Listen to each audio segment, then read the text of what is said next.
发呆着难过，失去你的我那么懦弱。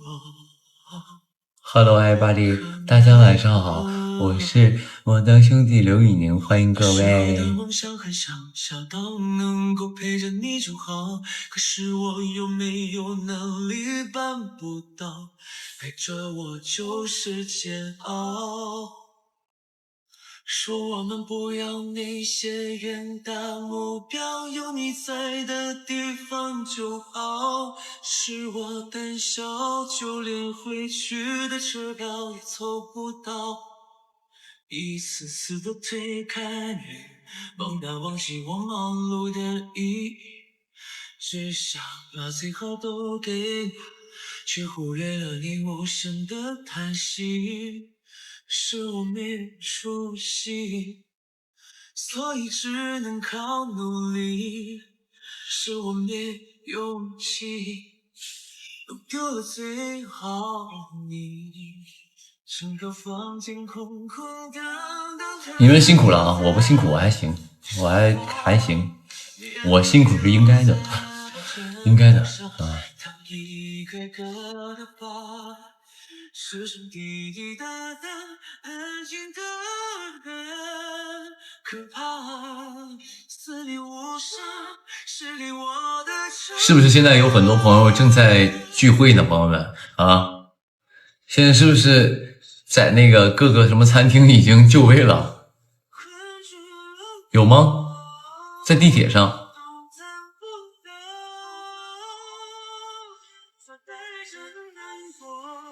没有，也是在厕所里。你在厕所就不用告诉我了啊。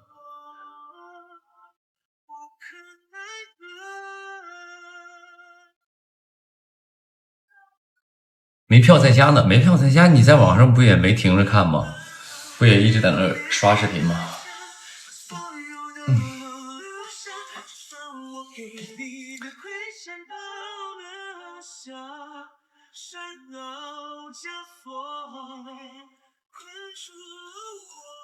刷了2天视频，可以的，在网上等于有人看演唱会也是 OK 的，没事儿，这次没有票，下次不就有了吗？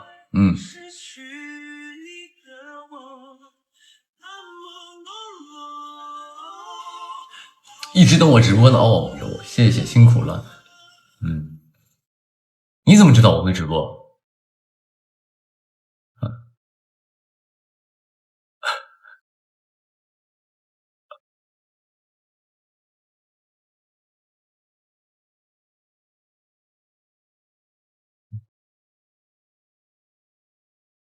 演唱会说的哦，是我有可能就是说了然后不播呢，也有可能啊，也不是一定会播的。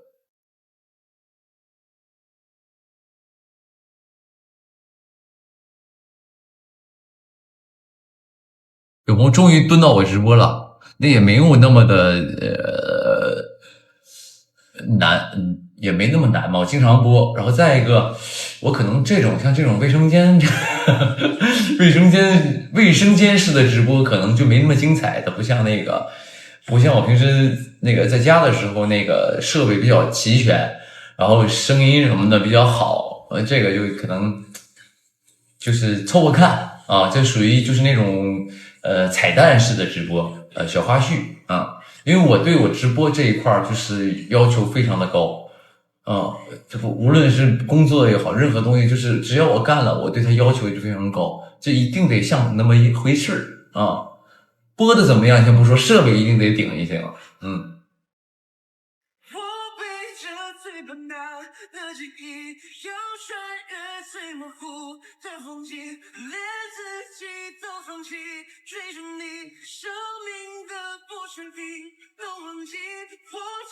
我们不挑，能看到你就行。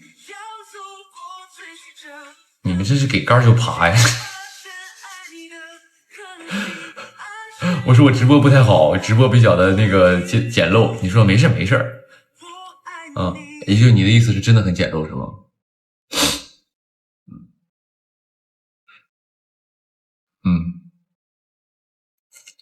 你问我属猴的，是属猴的，给杆就爬。对，主要每次，反正它也已经成为一个小小的惯例了，就是我每次那个演唱会，可能第一场不会播，但第二场结束之后，我就基本都会播一会儿。然后，对，就是当然也算慰藉昨天和今天的两场来看我演唱会的朋友们的那种戒断感。然后就包括也有很多朋友可能在网上他没有看到我。不，他没有抢到票，可能就在网上看我，所以呢就想说，哎，那演唱会完事儿了，是不是能跟宁哥聊会儿天啊？在公屏上跟那个小宁互动一下什么的，就聊聊天什么的，就也所以就是尽量让大家有一个好心情吧，嗯。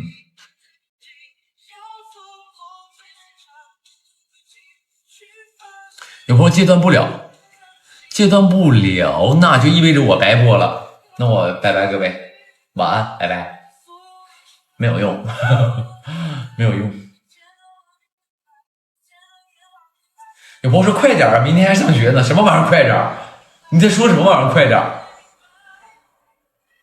有朋友说快点，明天还上学呢，我干嘛？我快点播，我说话2倍速、3倍速。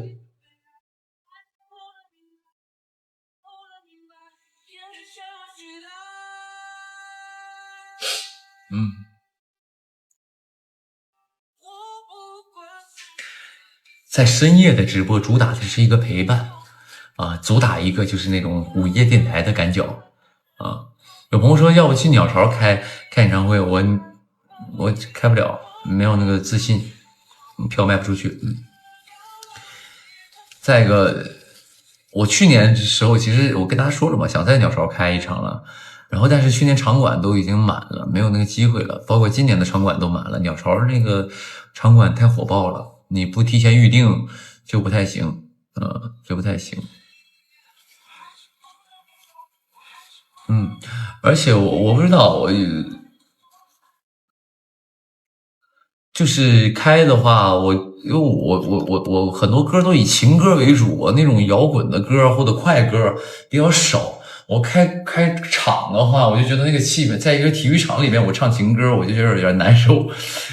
就是没有足够的那种很有气氛的歌，就有点难受。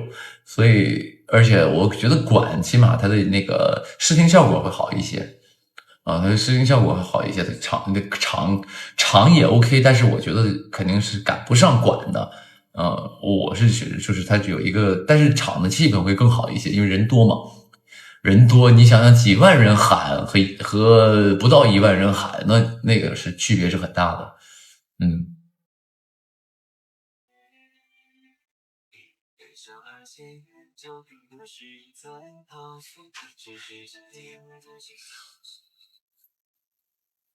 有朋友作业还没写完呢，都快11点了，作业还没写完呢。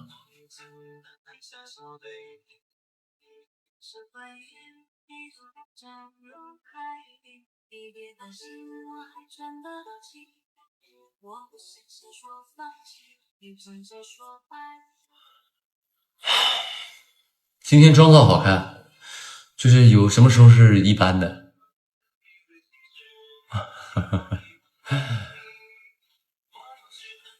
有朋友说，你总是想给我们更好最好的，也倒没有了，不用这么捧我啊。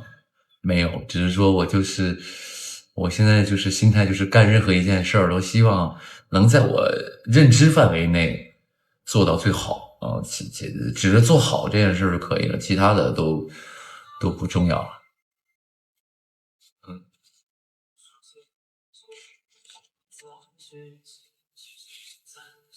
什么时候3巡啊？3巡先开完2巡再说吧，我研究研究，我想想。就是2巡开的其实也挺那个什么的，挺顺利的，然后我也挺满意的，包括在家朋友们都非常支持，然后去买票去天南地北的飞来去支持我的演唱会，我真的就觉得就是挺好的。但是如果我3巡还是跟2巡差不多的话，我就觉得那对我来说，我就觉得我是有点对不起观众的，所以就等我有新的想法。这3巡，或者有新的歌，或者是新的火的歌，或者是新的一些设计什么之类的，我才会搞3巡吧。没事儿，我就没有三巡，我不还有直播吗？不还有康乃馨吗？还有康乃馨音乐节呢，然后还有综艺啥的呢，对吧？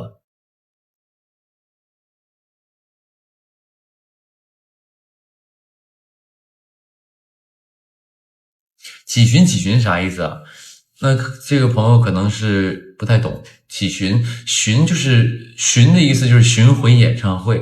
一巡呢，就是第一次巡回演唱会是在我是6年前的第一次巡演，然后就是国内几个城市去一趟，几个城市然后演一圈然后二巡呢就是第二次巡回演唱会叫二巡，那第三次巡回演唱会呢就是三巡嘛，是这个意思，现在第二次巡回演唱会还没完事儿，还有最后一站南京，结束之后二巡就结束了，所以再开演唱会就是三巡了。因为每一场演唱会，不能说歌不一样，但尽量舞美啊什么之类的东西会有一些不一样，或者有一些新的设计啊、想法什么的。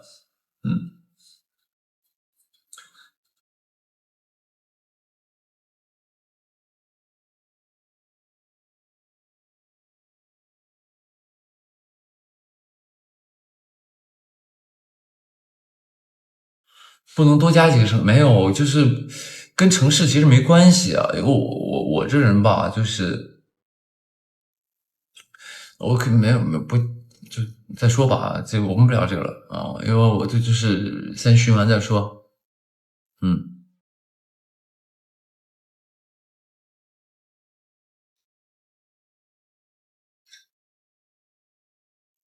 有庆功宴吗？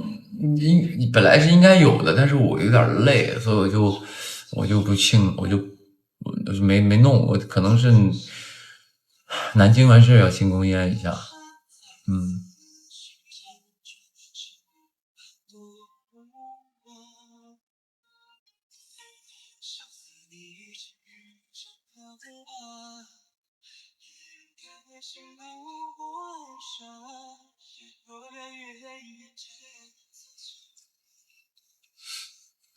怎么这么多人跟我申请连麦啊？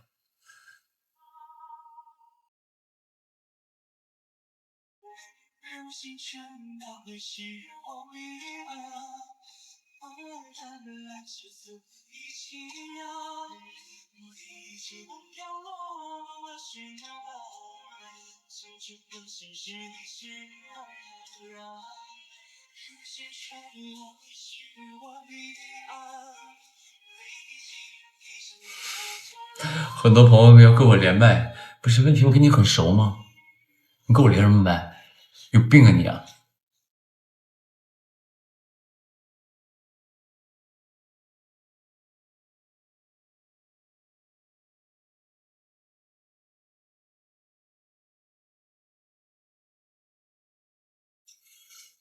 我这一次朋友前两天不是去那个录地球嘛，录地球超新鲜，去那个新西兰，十几天吧，应该是1、2天我忘了啊。然后那面的时差习惯了之后，我回来以后，就是每天到了8点钟左右，已经困到不行，已经困炸了，就困到就是已经不行了。然后而且睡眠质量超级好，睡眠质量超级好，现在就是去了趟新西兰，感觉睡眠质量都上来了。嗯，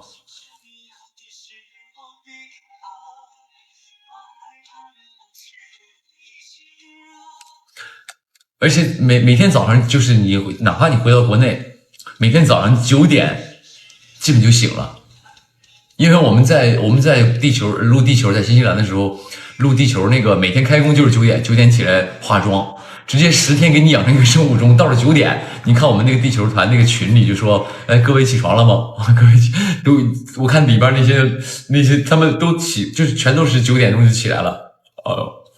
嗯，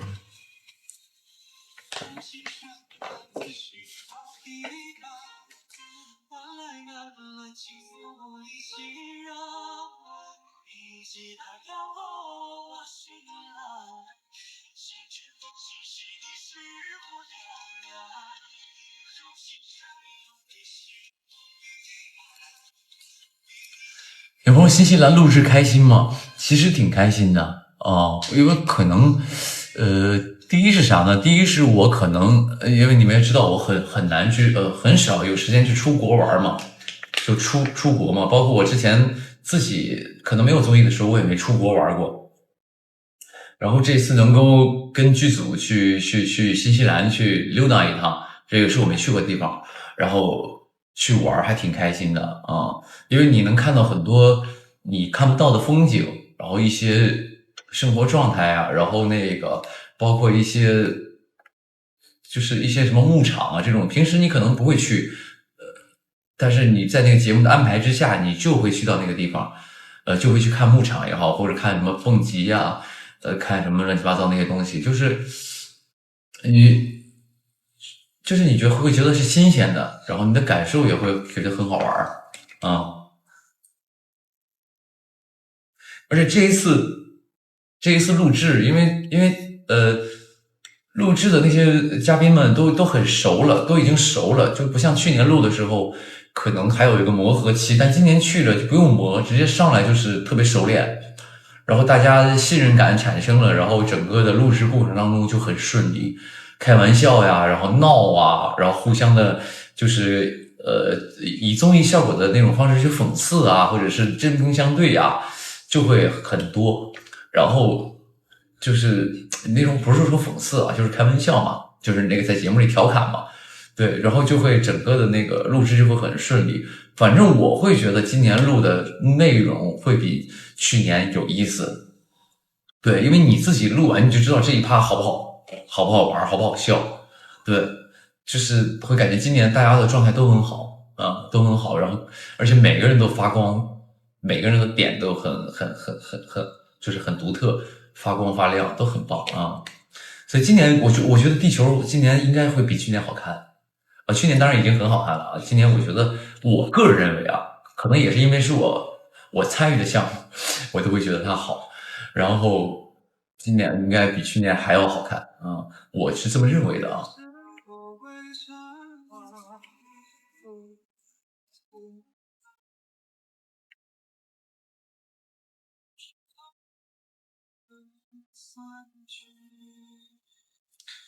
嗯，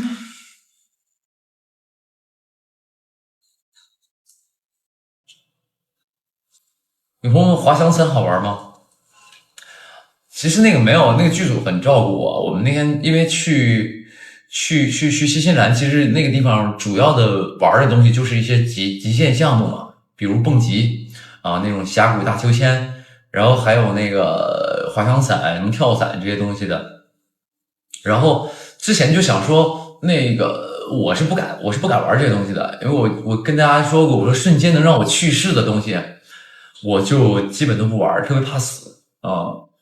然后那个基本我都没有想参加，就是我也去了解了嘛，上网去了解了一下，我说这个，比如像跳伞这个项目，然后那个是一个什么样的一个地方，然后它有没有出现过什么事故？人家就开了几十年了，一起事故没出过那种的，我就觉得哦，好像还挺安全的。然后但是我还是不敢。然后那次去滑翔伞那一次，它就有两个选项，一个是可以飞滑翔伞，一个是滑翔翼。我开始的时候其实没打算去滑，但等我上到那个地方的时候，大家站到那个要滑翔伞之前，然后导演组还劝我说：“那个宁哥，你要不上的话，你就不用勉强。”我说没事，我说我想一想。结果我站在那儿的时候，发现其实当我站到那一刻的时候，就没有我想的那么吓人，我没有我想的那么吓人，所以呢，我就想说那。不如体验一回呢，对不对？就是工作了1年，压力这么大，我可能通过这一个东西，就那个突破了，好像也可能是啊，突破了。我觉得就是挑战一下自己，然后结果啊，朋友们，我觉得就是这句话是这样的，人啊，我觉得人都比自己想象的要强大。等我那个滑翔翼那个滑翔伞真的飞到天上那一刻，我心里就俩字儿，就这。狂妄了啊，可能就变得狂妄了，就这，这不吓人啊，这还好吧？我以前在怕什么？我在怂什么呀？这有什么可就这？你知道吧？这个很狂妄啊，很狂妄，对，就是那种感觉，就是有朋友说很爽，哎，倒也不是，就是他那种感觉是，是很开心，也很好玩，然后那个感受也是新鲜的，但是就是好像你就会觉得，也没有想象那么的刺激，那么的吓人，那么的危险。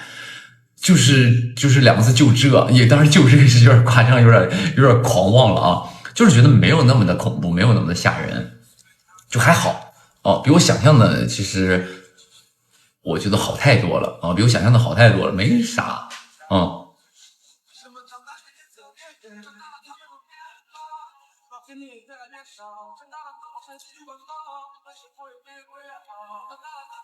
对，然后对，也不是挑战自己，我觉得我不是推荐大家，我只是跟你们分享我自己的一个感受。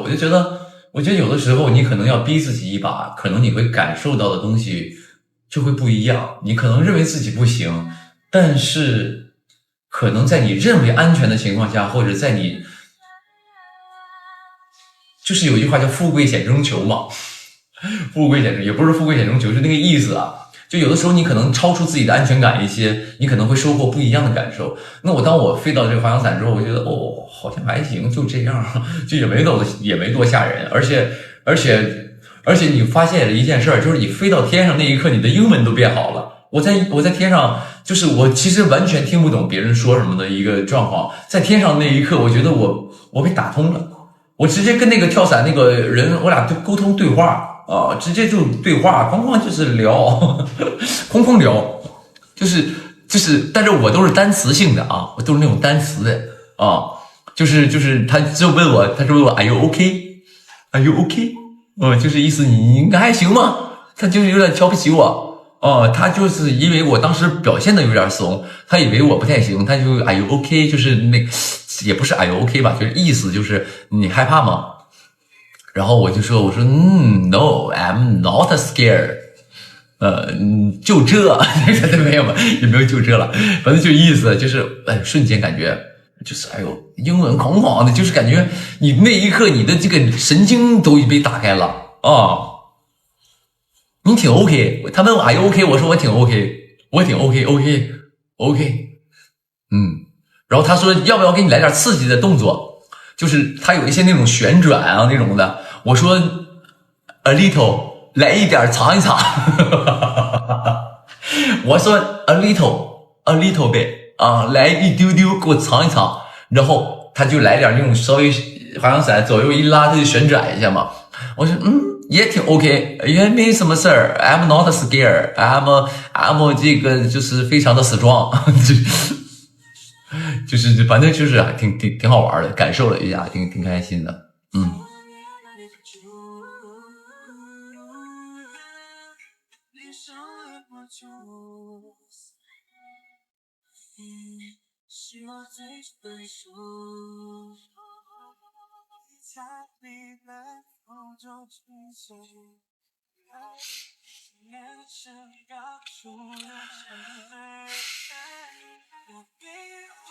然后后面又体验了一点别的项目，但是那个项目应该大家没拍到，因为那个项目是比较，我觉得那个是我玩的最吓人的。我又玩了一个别的，很刺激的一个项目。然后对，到时候看节目吧，看你这个勇敢宁宁不怕困难啊！看看那个啥先不告诉你，等综艺播了你就知道了。没错，就是漂流。在漂流啊，那个就是当时因为大家也知道，我就是又怕上天，我怕在天上的项目，然后又怕水。上天入地好像都不太行，只能在路上行走，车开快了我也害怕，就是天天就也活在恐惧当中。然后玩漂流，你们看到了吧？漂流我其实很怕的，因为我不会游泳。我们家朋友都知道我不会游泳，而且我们参加所有的那些嘉宾里面只有我不会游泳。然后呢，那我以前在我们丹东老家那边，丹东有漂流，包括那个辽宁很多漂流的地方我也去玩过，但那些漂流呢就没有那么的吓人，就它就是可能是就是比较急，但是它没有那种断差那种的落差那种的。然后当时我们去那个漂流是有一个号称7米高的一个瀑布，就那个船从7米高下来，但实际我觉得没有7米啊。我觉得实际也就4米、5米左右吧，没有7米。7米可能是那个瀑布水少的时候可能有7米，但多的其实我觉得就是4米、5米差不多，我不知道，反正就一个漂流。当时他们也节目组也问说那个宁哥你行吗？我说漂流还行吧。然后我就因为我跟那个龚俊他们一组嘛。我说你到时候朋友们，我要是掉河了，你们救我。他们说放心吧，宁哥，我们肯定救你，我们水性老好了，你没事啊，你那个就是他们就很照顾我啊，他们很照顾我，这些比我小的弟弟妹妹们都很照顾我。然后说没事，放心哥，你掉下去我们一定救你，我们水性很好，我们肯定救你啊，没问题。我说好嘞，然后结果就玩的也挺开心的。玩的也挺开心的，然后就是其实它整个最难的就是有一个所谓7米高的一个瀑布，从那儿就是一个船从船就是下去嘛，然后当时我就问那个我们船那个司机，不是我们船每个船都会跟一个所谓的安全员，就是当时的教练嘛，然后他会主控船和控船的节奏，然后就是什么时候谁下什么时候下什么的之类的。有这么一个安全员在上面，然后呢，当时我就问那个安全员，我说这个船在玩的过程当中会翻吗？然后他说会翻，他说有翻的，因为那个，而且他说了翻了之后你一定要记住手要抓紧那个船的绳子。当时我就吓懵了，因为船翻了，我肯定就蒙圈了。因为我不会水，我整个人进水里之后，虽然穿的救生衣啊，但是我一定会，我觉得我会吓死。然后他说会翻，我说那翻的概率是多少？他说30，就是30，朋友们知道什么意思吗？30就是30，哎，你看这个，他说30，我30%，我说哦那还行，我30%翻的我可能不会死掉，还行。结果到了那个马上要下去之后呢，然后就问，因为分两个船嘛，就问那个船的教练。然后刚才他们也在聊，说要会不会翻什么的。我说没事儿，我说人说30%翻还好，我当时也是给自己打气了。结果那个船那个人说 no， 就意思不是30，是50。朋友们又考你们了，50是什么意思？哎，50。50嘛，对吧？你看又在我直播间能学到英文没有？开玩笑了。有朋友说15，你给我出去！你英文太差了，比我都差。然后50，我说50是啥意思？我说你再说一句。当时我想说你不是废话吗？50%的几率会翻，那就等于要不翻要不不翻嘛，等于没说不就是吗？要不就翻，要不就不翻。那你等于50%几率是没有意义的啊。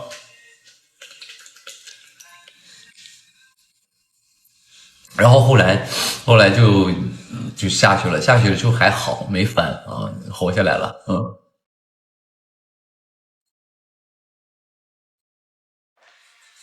就一半一半嘛，对，就一半一半。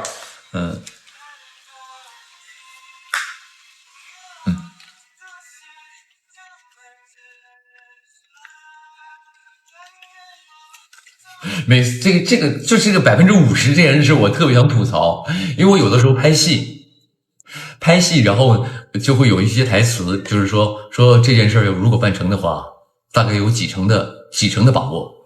然后这个主角就说，把握应该有50%的把握，50%的把握等于什么呢？就是等于一句废话。就要不能成，要不成，要不就不成，就等于没说。反正到50%的时候，我每次到这种台词，我特别想吐槽。要不成，要不不成，等于没说。你哪怕说有40%的把握，那是一个不一样的。哦，可能比这个五成要少一点，就是几率会小一点。哦，等于没说，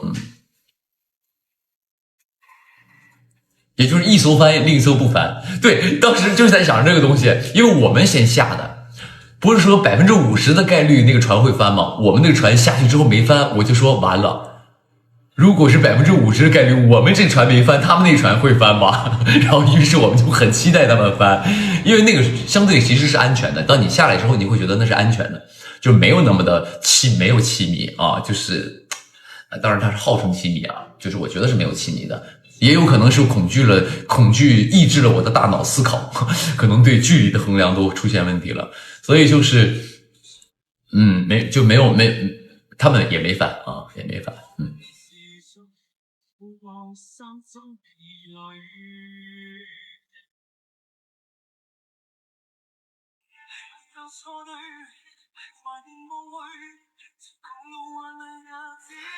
有没有新西兰的羊肉好吃吗？真的很好吃啊！新西兰羊肉真不错。有朋友这次去吃怎么样？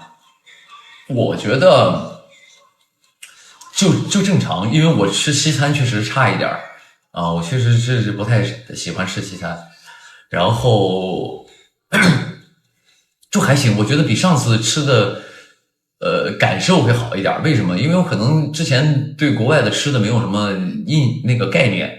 我去年我们那地球去了意大利和西班牙之后，就是你再去新西兰吃，你就会觉得哦，就因为他们那个地方的东西也就这么回事儿，就是再好吃也就这么回事儿了，所以就还好啊。而且新西兰好多中餐馆，我们就是日常的饭都点中餐，都点中餐，然后都还好啊。节目里吃了点儿，也是他们找的就是非常棒的厨师给我们做的，然后都不难，就是我觉得是很好吃的啊，都可以的。因为我期待就没有那么高，所以这一次他那边食材也比较好，比如各种肉的食材是比较好的，然后吃的也蛮开心，然后包括一些海产都不错啊。他们那边有一个特色是那个什么黄金鲍还是什么东西，咱们那儿也有。然后当时在那吃，就觉得还都挺好的，海鲜也可以，然后牛羊肉也可以啊。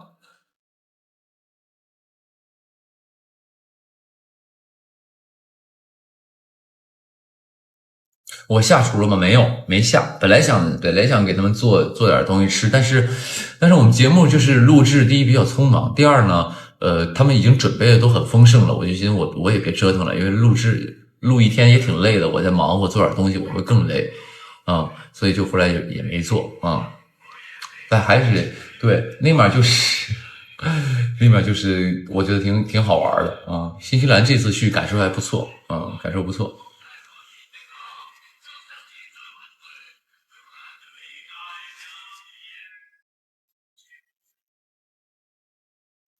会想再去一次吗？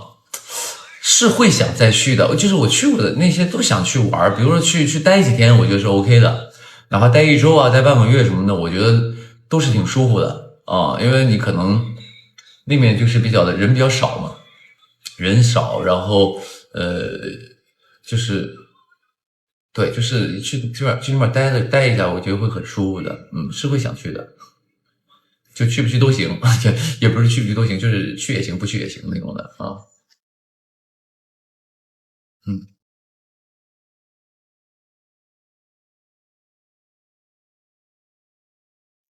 地球还有录制吗？还有一次国外，然后还有一次国内。大概地球播应该是因为它录的比较早，你们别看是3月份录制、2月份录制，但是其实它大概得6月份才能播啊，6月份左右播，因为它的档期就是那个时期的，6月份左右播啊。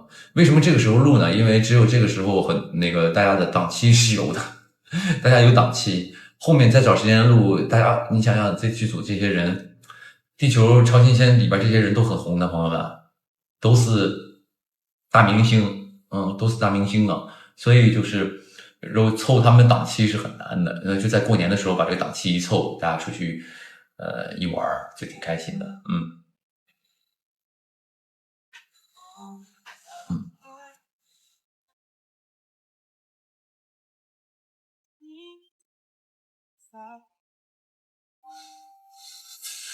有朋友说：“宁哥，你也是大明星？”不，我只是个大网红。没看咱的直播吗？朋友们啊，把礼物上一上，朋友们，礼物上一上，礼物上一上。我直播间没有开礼物啊，你们别当真了啊。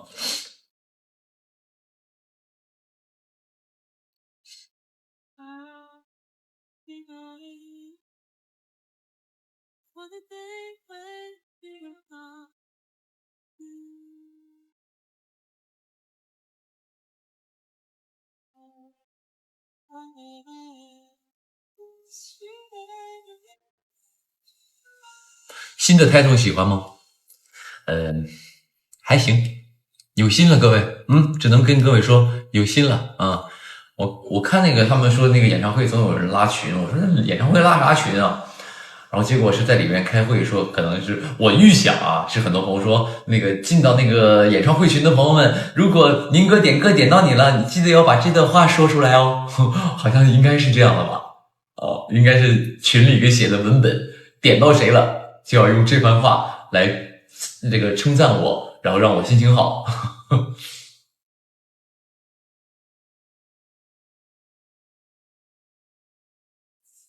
当然我们是这样的，我们是那个演唱会上可以，就是我们因为那是我们自己的 party，就是我们自己的一个环境，可以这样说一说。但是我出门，宁哥出门都把尾巴夹起来，就是做人啊，在外边你任何的工作，你要把尾巴夹起来做人啊，你就是得谦虚、低调、稳重、有礼貌、尊重他人啊。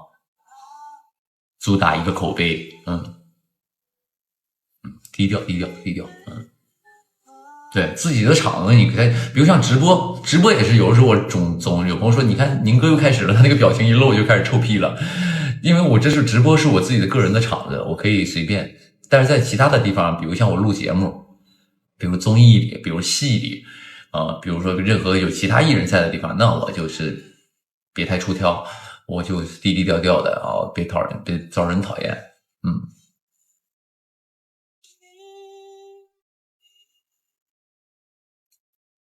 有朋友说：“嘿嘿，第一次看你直播，第一次看我直播是吗？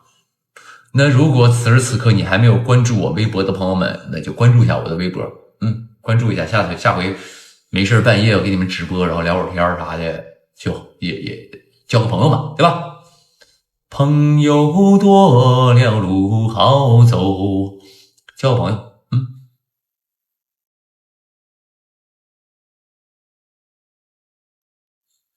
开推录几次？开推马上录了，开推这个月末录了，月末录。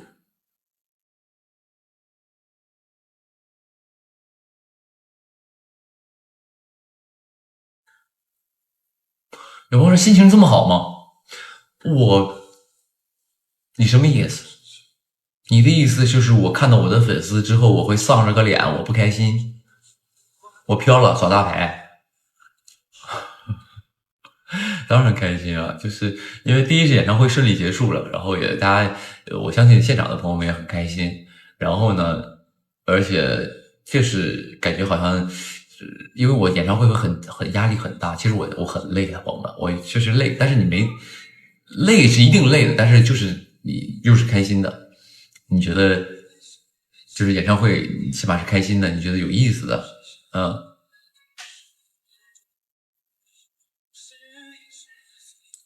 你说别播太，我不会播太晚，我跟你们聊会儿，我差不多就撤了，你们不用催我啊。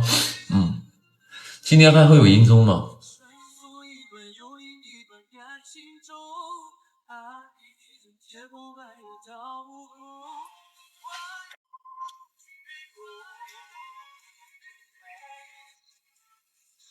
应该会有啊，我现在特别想让自己成为一个综艺咖。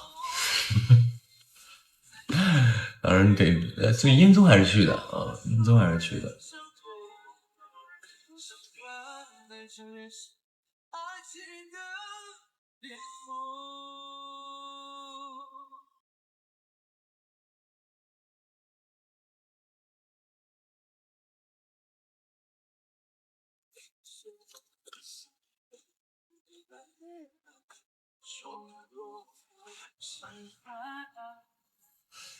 有朋友说黄子韬说不认识你了，我看到那个了，我看到了，那个他去录一个综艺嘛，他就录一个综艺，然后就是他衣服前面放了个倒的我的那个图片，他没认出来我，这很正常，这很正常。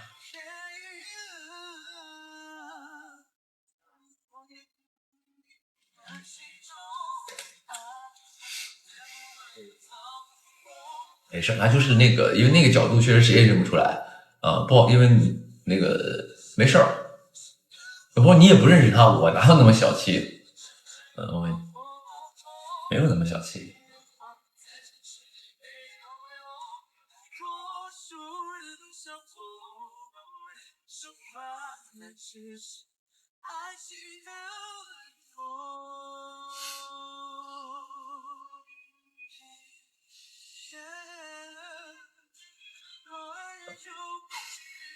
有朋友让他转200，你跟你的朋友之间就是所有的沟通方式都是用金钱沟通吗？不是的，我让你请我吃顿饭嘛，让他表达一下他的这个一羞羞的歉意。我跟他认识这么多年了，竟然没认出来我啊！但也有可能是那个他基本上私底下见到我的状态都是我没化妆的，他突然看到化妆的我，可能他也不太熟悉了。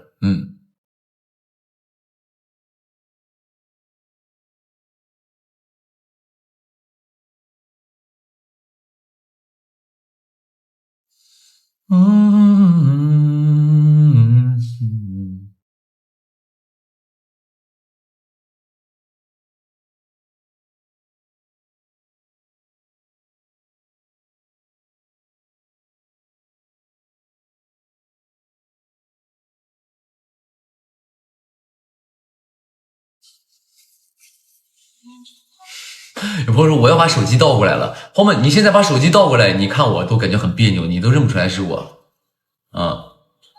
你现在可能在用手机这样看我直播，你把手机倒过来看，你就会发现很奇怪，你也认不出来是我。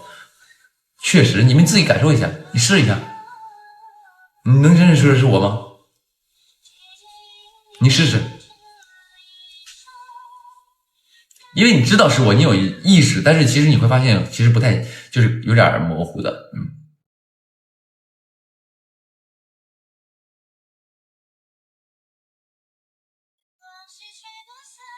这朋友化成灰都认识你，我不信。来，我给你弄撮灰，这谁？这谁？化成灰都认识我。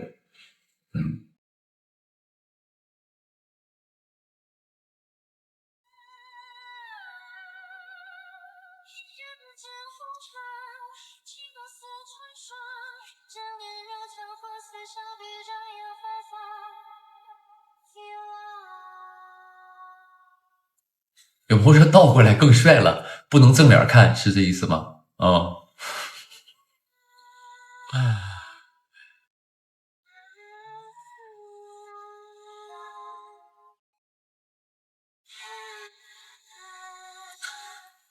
纵马踏歌行好听。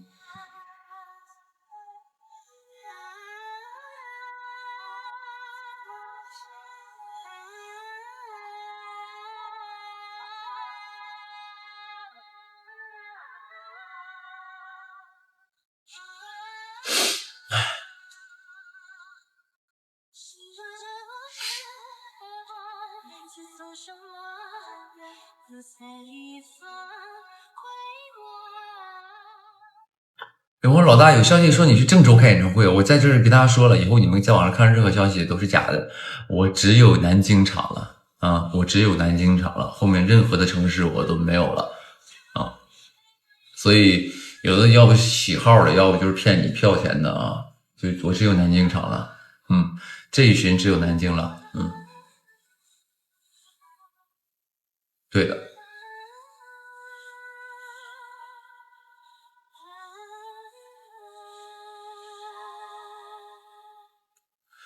对，都说了南京收官嘛，南京收官。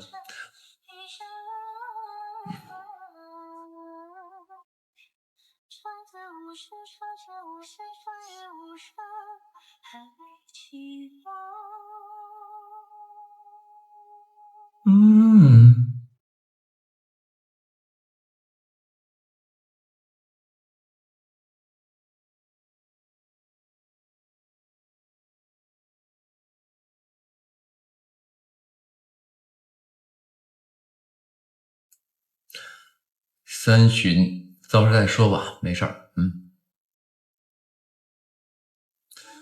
有朋友老大看喜人了吗？没看。对，看的我有时间看那种视频的时间会少一些，没有那么多时间，有的时候刷到会看一看，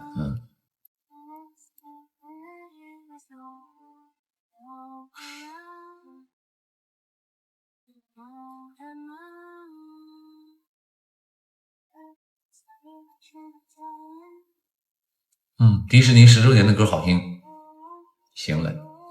Made magic， 我和你所有美好和回忆，变成我们独一无二的色彩。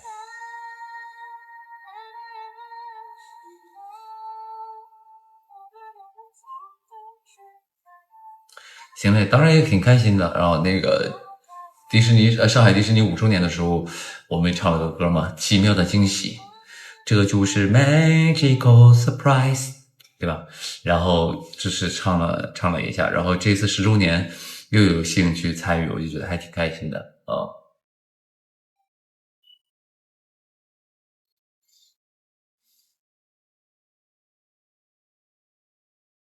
有朋友15周年还是你吗？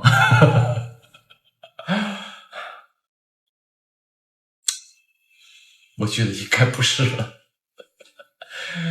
5年后，哥们儿已经很大岁数了，差不多了，会有更棒、更年轻的这个人去接受这个荣誉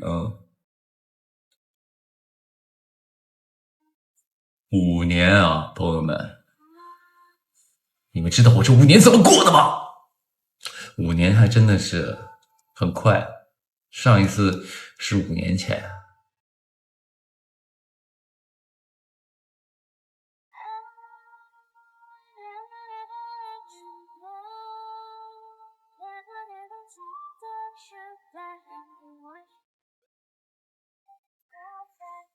宁哥，你瘦了也没瘦，我就是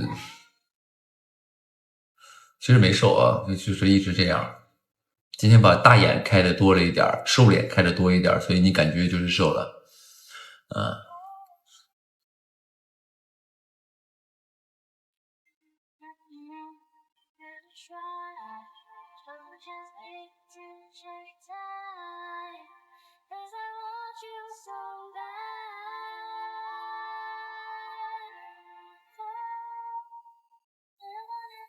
小朋友，你已经陪伴我8年了，谢谢你。我觉得是你陪伴我8年，不是我陪你，是你陪了我8年，感谢感谢。状态好，状态一般，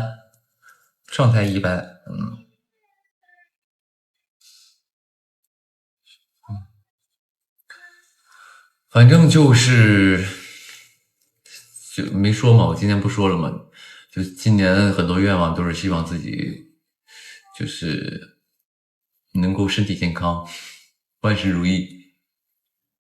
今天那个演唱会那个朋友说希望我身体健康，万事如意，心想事成，学业有成，好好学习，天天向上，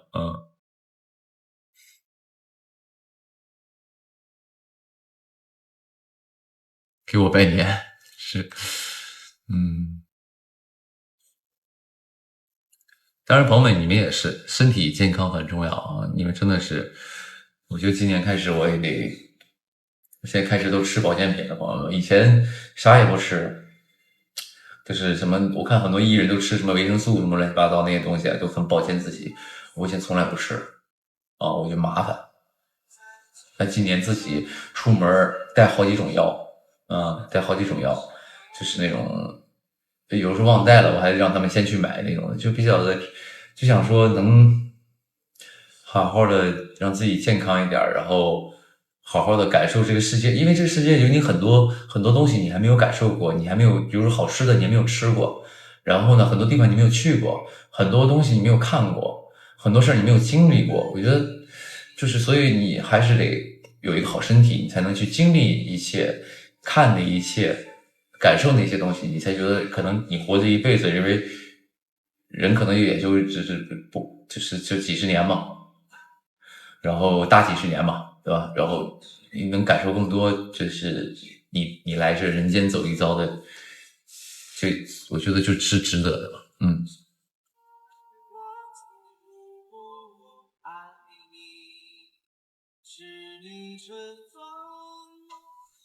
惜命我倒也还好，因为我觉得没有那么惜命了，只是说身体健康是很重要的事儿啊。当然也希望凭目前的你也能够身体健康。嗯，保健品上架是吧？没错，朋友们，在这里呢，给大家推荐一个我平时在吃的一个保健品。这个东西，朋友们，艺人都在吃，所有你知道的明星都在吃的一款保健品，能让你每天都很状态很好，而且变美。朋友们，马上3、2、1上链接可还行。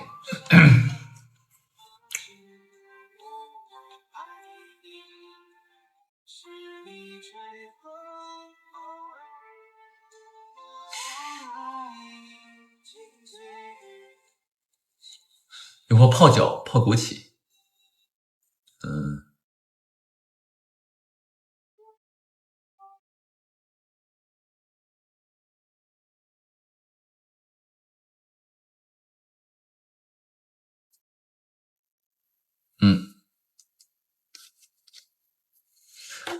有朋友说别总喝咖啡，咖啡还好吧？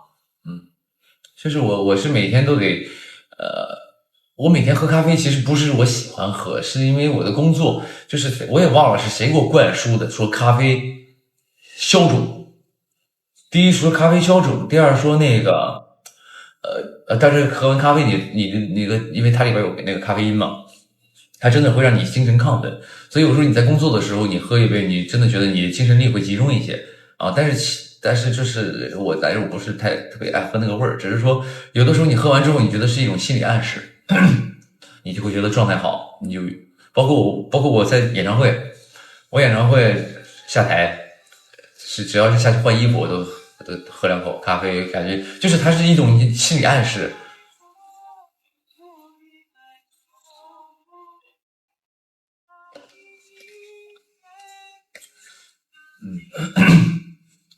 然后喝茶，茶也是，因为我不爱喝热水，我就是所以喝茶没那么喜欢喝茶，因为我不爱喝热的水，我就是得喝冰水。嗯，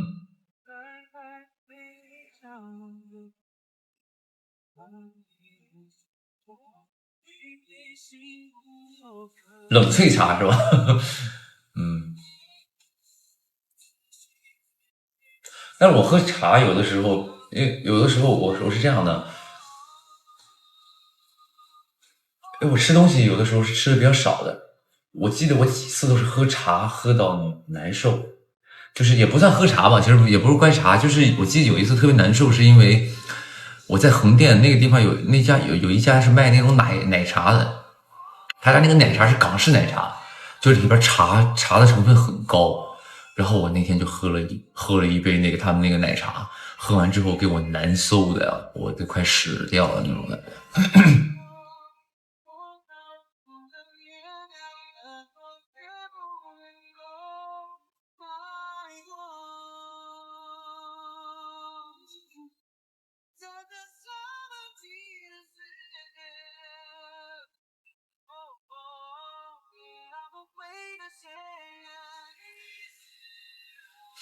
有朋友说我们看小贝都气疯了，看小贝都气疯了，挺好的，那说明你们看进去了，你们跟着剧情在，真的好气。然后我看到了朋友们说那个真的气死了，但是又不能跳过，又怕那个就是那个完播量不够，又不能跳过，然后在那儿看到了，没有了，他是我不知道说什么，反正反正就是我一部戏嘛，大家看看感受一下乐呵就行了，挺好的，边看边气，气死我了。你演的好，我演的一般啊，我觉得演的一般，因为不知道反正我也不是专业演员，我演的肯定是不太行的，但是就是我尽力把它演好了啊，已经尽力把它演好了，而且那是我3年前拍的了，已经，那个时候的水平肯定是没有。当然也差不多了啊！我记得那个小贝拍完了拍的珠帘嘛，对吧？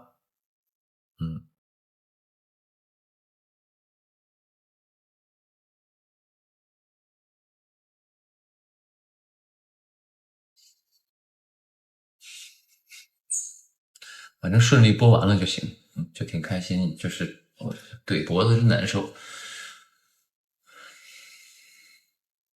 没有，因为小贝的角色吧，就是他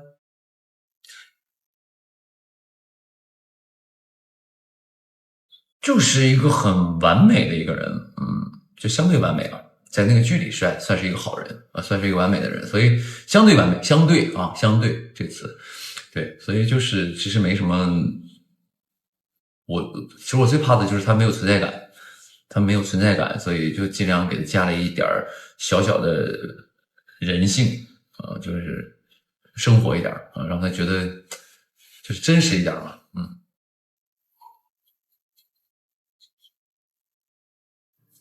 有朋友说宁哥啊，宁哥不接现偶，一定是因为拍了《玫瑰丛生》之后。但是宁哥，现偶不是这样的，然后还劝我呢啊，我当然知道，我比你也要知道，我肯定比你懂哦。我是这个行业的，你不是这个行业，我肯定比你懂。我不是因为拍了《玫瑰丛生》不想拍现偶，我就觉得拍它干嘛？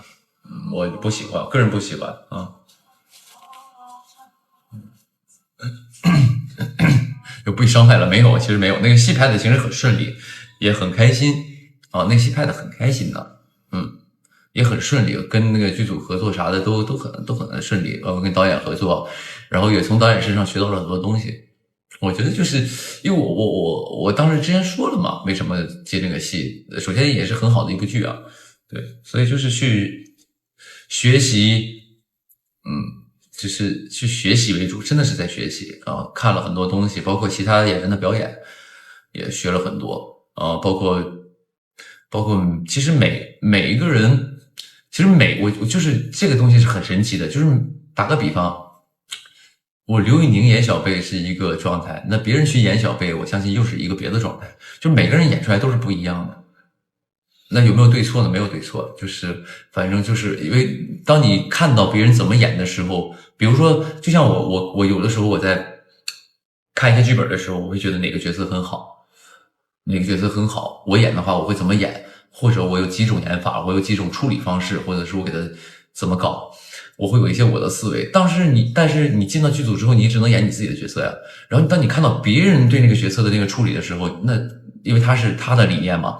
所以你就会学到，你会原来他是这么理解的，他是这么认识的，他是从这个角度切入的，所以你就会学到很多很多，就是很多不一样的东西嘛。你会有很多视角去看待一个角色，这样你不断的去看别人怎么搞的，你就会丰富你自己的知识库处理方式。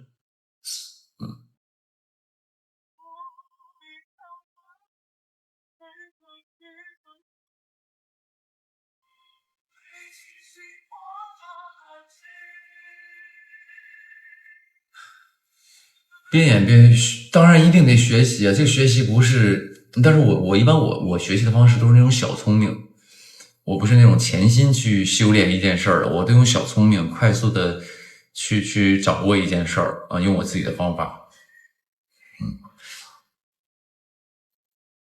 那演技还是不行，我继续努力，继续加油。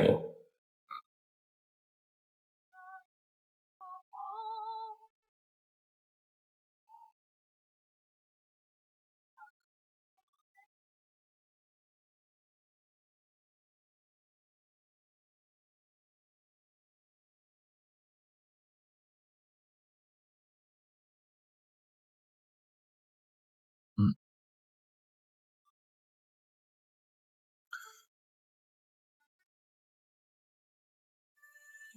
这世界总是从最远海的流沙，你要不掉碎你要白，写着你的节奏总是慢慢快，美丽的就会慢下来。我看很多朋友特别关心我后面接啥剧啊，我没定的事儿就先不跟各位说了啊，我没定的事儿就先不跟各位说了，等我定了再跟你们分享。对我，但是得，也不是得吧，我觉得我现在就是，朋友们不好意思，我喝多了啊，我可能说有点话有点醉话，但朋友，我确实有点喝多了，但是你别挑理啊，别挑理，朋友们，我确实有点喝多了。我是吧？我觉得，我反正现在认为啊。我反正现在认为，我就觉得没有什么事儿是，比如像我之前会说一些啊，我好像得工作了，我好像得接戏了，我好像得开演唱会了。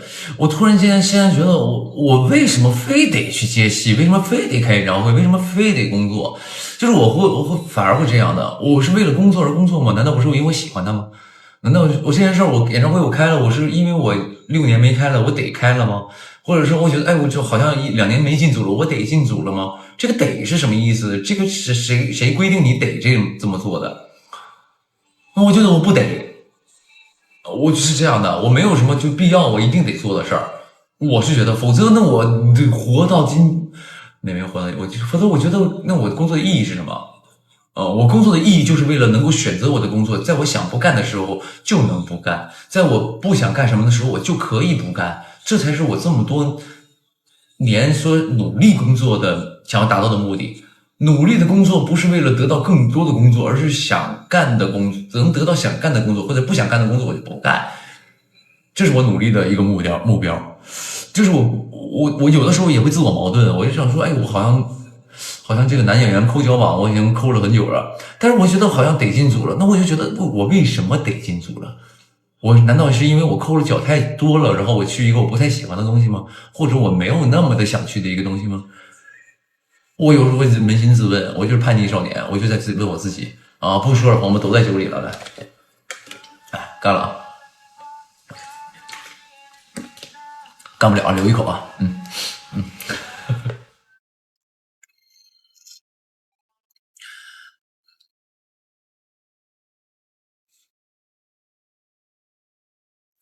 就是我觉得，我现在反而觉得人生没有什么是必须得干的一件事儿，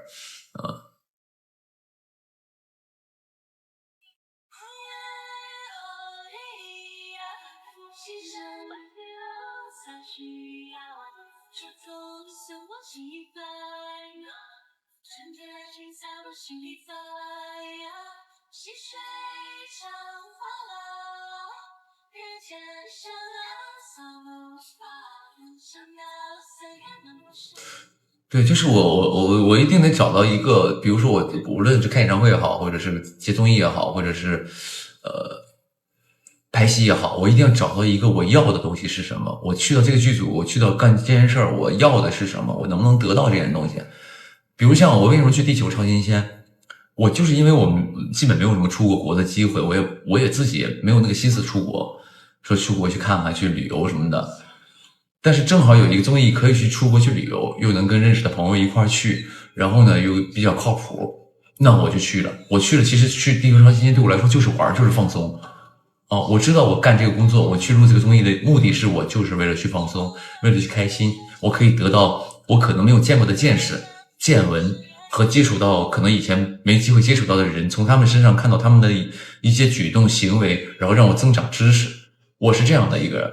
比如我去这个组，比如打个比方，刚有朋友问我说宁哥，那个我希望你接个大古装，下一部大古装。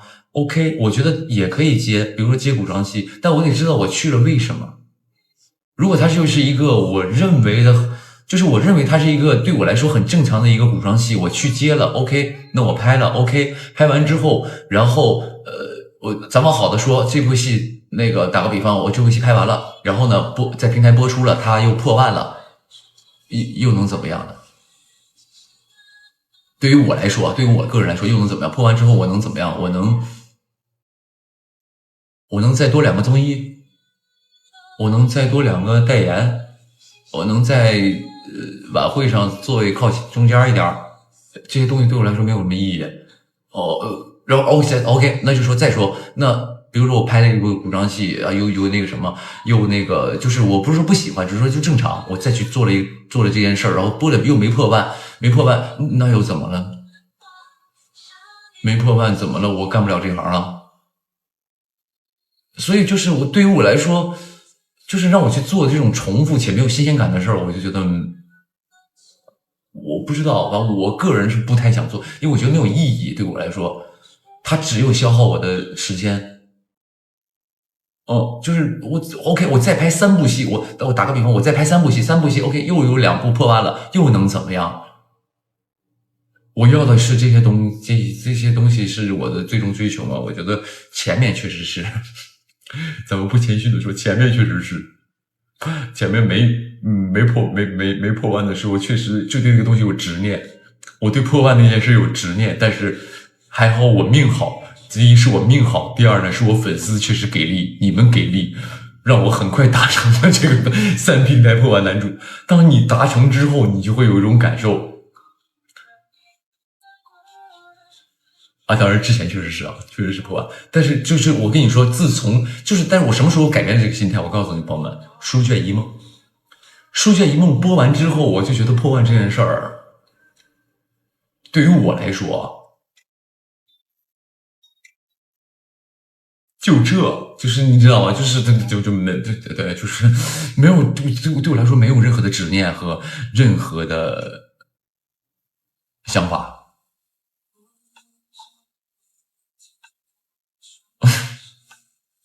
对，就是反而我就觉得我反而不追求这些东西了，因为对我来说没有意义。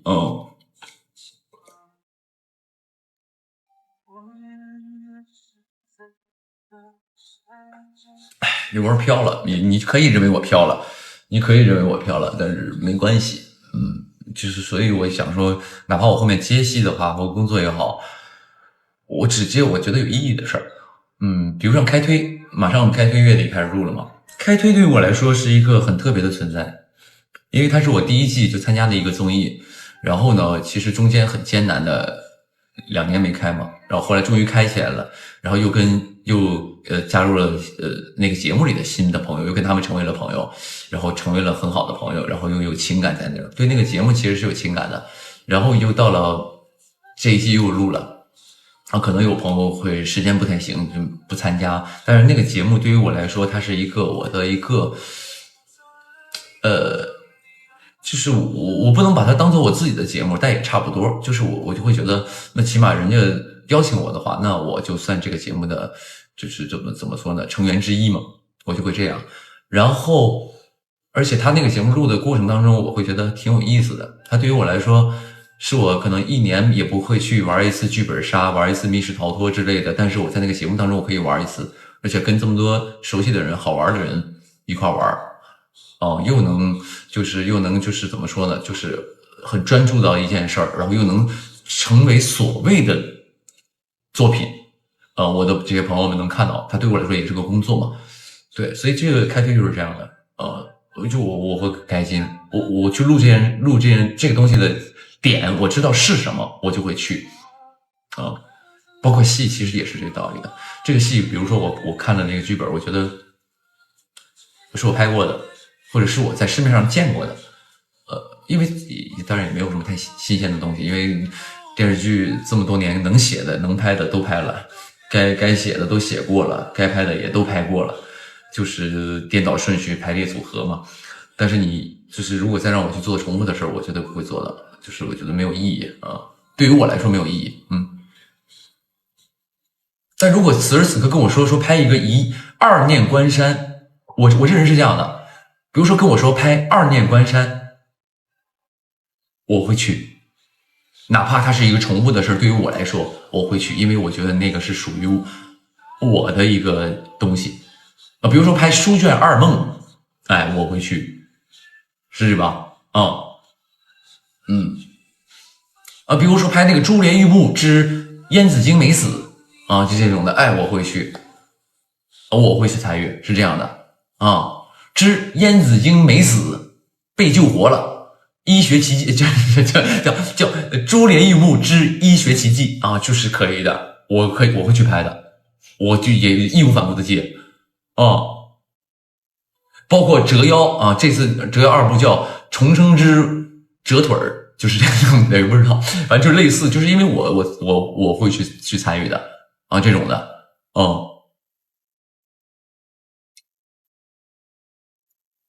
如果再拍一个跟他们相近的东西，我就不去参与了有朋友说《终极笔记2》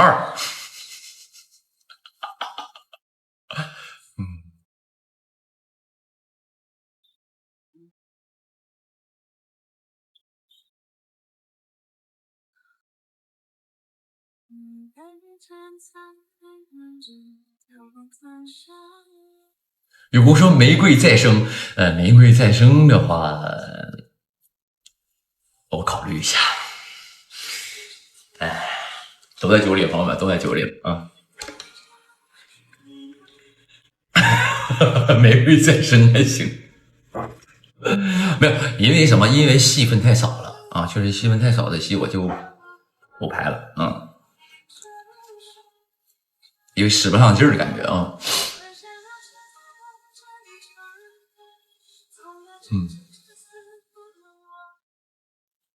有朋友说水后吐真言了，是不好意思，朋友们，今天有点喝多了那个你别挑理，就是咱主打一个就是那种水后吐真言不喝水一样也瞎叭叭。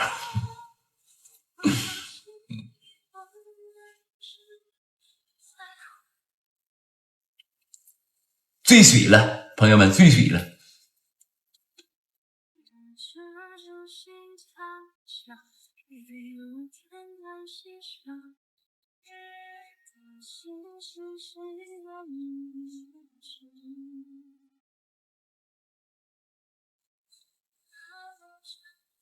哎呦，播到这个正好播到一念关山的那个什么。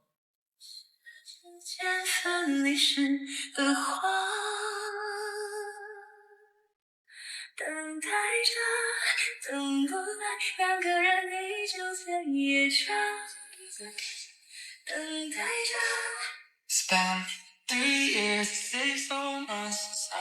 醉水，然后白愁飞复活传，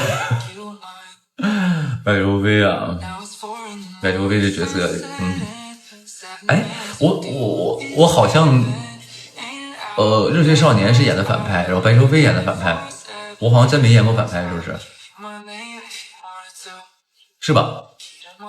就纯反派我不太记得了，你们记得吗？白愁飞是反派，白愁飞他就是反派吧？魏成风是反派，地灵算吗？地灵不算，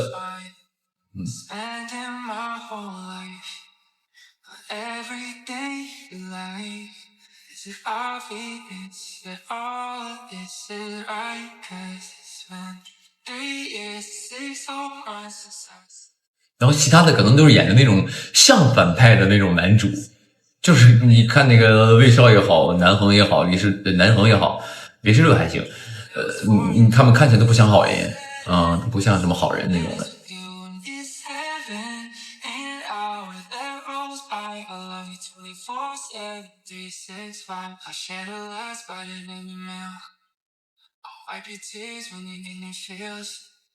And I'll hold you close to a thunderstorm. When it's cold at night, I'll keep you warm. 'Cause I'm fine.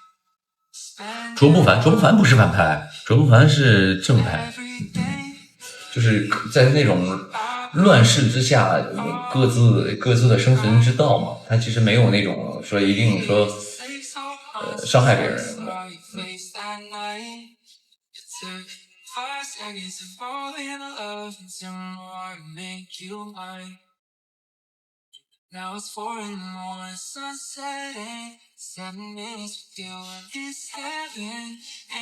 有朋友说明白了要演反派，也不是我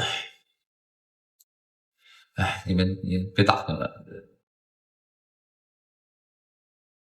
不是不让你们打听，因为我是在想演个反派，但是在纠结这件事儿。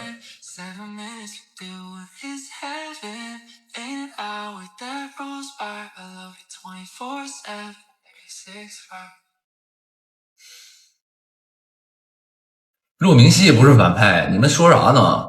骆明熙多好的人呐，挺好个人呐。行吧，差不多了，朋友们，也快12点了。那在这里呢，也感谢各位的陪伴和支持。那也辛苦各位的这个今天当然要感谢今天所有天南地北来看我演唱会的那些朋友们，也希望你们玩的开心，是满意的，是开心的，行不行？那马上要12点了，在这里也祝各位度过一个轻松快乐美好的夜晚，这一夜有你们真好，愿你们这一夜过得愉快。咱们下次直播再见啦，拜拜各位，晚安各位。我已经喝多了，朋友们啊。